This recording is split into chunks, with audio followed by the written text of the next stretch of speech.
What's up, music lovers, and welcome back to another episode of T-Track Music Reviews, your channel for brand new music and the listening experience. Today we're talking about Space Force, the latest studio album by Todd Rundgren. I'll share a brief history of the artist, go over some technical stuff, share my impressions of the album, and then finally dig into the two key tracks that I've selected. It's really impossible to summarize the work and career of Todd Rundgren in just a few sentences. He is a longtime innovator in the creation and delivery of music, an influential singer, songwriter, and musician, and a producer for some of the biggest and best-known names in music. He has 2 honorary doctorate degrees in music, one from Berkeley and another from DePaul University, and in 2021 he was inducted into the Rock and Roll Hall of Fame in my hometown of Cleveland, Ohio. Although in his own words, he doesn't really think too much of that. This is his 26th solo studio album, and it was released on October 14th, 2022 by Cleopatra Records.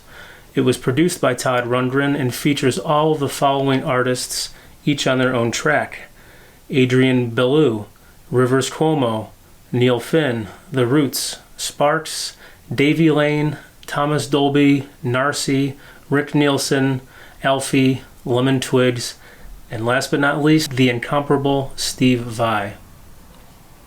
On the cover, there's a colorful illustration of a rocket ship, and you can see Todd's face in the window. I think it looks like a cover for children's sing-alongs, so in that regard, it's not really my favorite.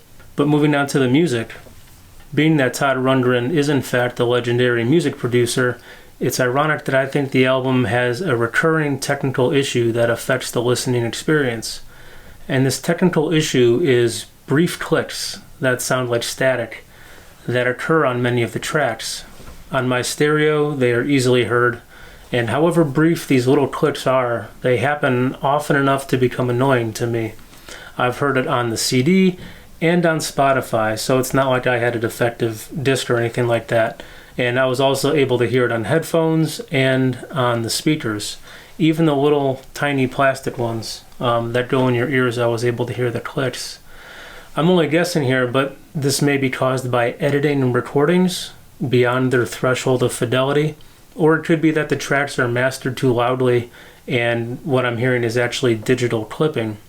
In terms of mixing, this is definitely a stereo-centric album, as we can see by the graphic on the back cover, and it lives up to that expectation. There's lots of stereo manipulation on the album, sometimes subtle, sometimes not. For example, the castanets on track 5 are truly super wide, and the flute in track 8 buzzes around the entire soundstage like a bee. This makes for engaging music because it adds depth and dimension that your ears and brain pick up on and interpret. It's easy to think that you're seeing sounds when you're really just hearing them. Due to having different guest artists on every track, the album is extremely diverse in terms of genre, instrumentation, and vocal styles. In addition to the typical instruments, I heard bongos, harp, theremin, trumpet, castanets, tambourine, fiddle, flute, and more. All things considered, I view this album as a playlist centered around the main collaborator and producer, rather than a cohesive concept from a single artist. It also has many moments of flavor, or moments that trigger a memory of other bands and music. I heard flavors of The Beatles, Shaggy, The Weeknd, Jacob Collier, Muse, Led Zeppelin, MGMT, Marvin Gaye, and more. So let's get into the key tracks, the first being track 3, Artist in Residence. Artist in Residence features the accomplished New Zealander Neil Finn on vocals and lyrics. The music is upbeat but mellow, something like pop rock, and driven by clean hi-hats and bass guitar. The catchy vocals in the center image are nice and crisp, and they use a combination of reverb and delay, which kind of reminds me of the band Phoenix. What I like most, though, is the steel string guitar that's used to support the vocal melody, and the harpsichord keyboard that plays in a descending scale, almost like counterpoint. The notes on the guitar match the notes being sung to make this nice doubling effect of tone and texture. The clarity of the acoustic guitar and the harpsichord/keyboard strings cut cleanly and precisely through the soft mix without sounding out of place. These are the little, or maybe not so little, things that really capture my attention when listening.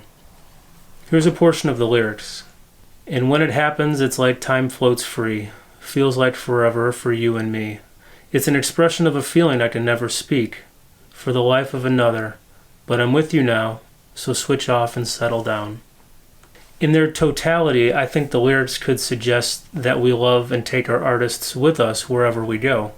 Paintings, music, poetry, etc. They are there when we need them, so you could say that we keep them in our own residences. You could have a different interpretation, though. If so, let me know in the comments. The second key track is number 8, Espionage, which features Narcy, an Iraqi-Canadian alternative hip-hop artist, on vocals and lyrics. This is a unique song that I'd describe as a short rap symphony that could use a little bit more rap. It was also one of the singles from the album. It has classical musical elements like swelling strings and a flute that is actually the cornerstone of the composition, but it also delivers some fire with the rapping verses. There are several stop-and-go moments where the beat or tempo changes, so the first listen is very, very surprising. Minimal instrumentation lets the voice be the focal point, and the lyrics are easily understood. Here's a portion of the lyrics. Champagne popsicles, no campaign obstacles. Loss of truth, de la soul, pasta news. My life like a blog of proof. I give you 4 bars like Wi-Fi. Mezza olive oil Popeye, then I disappear like poof. What does that all mean?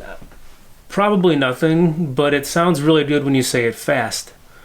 But jokes aside, anyone reading the full lyrics will notice a mention of Allah, white supremacy, and of course, espionage.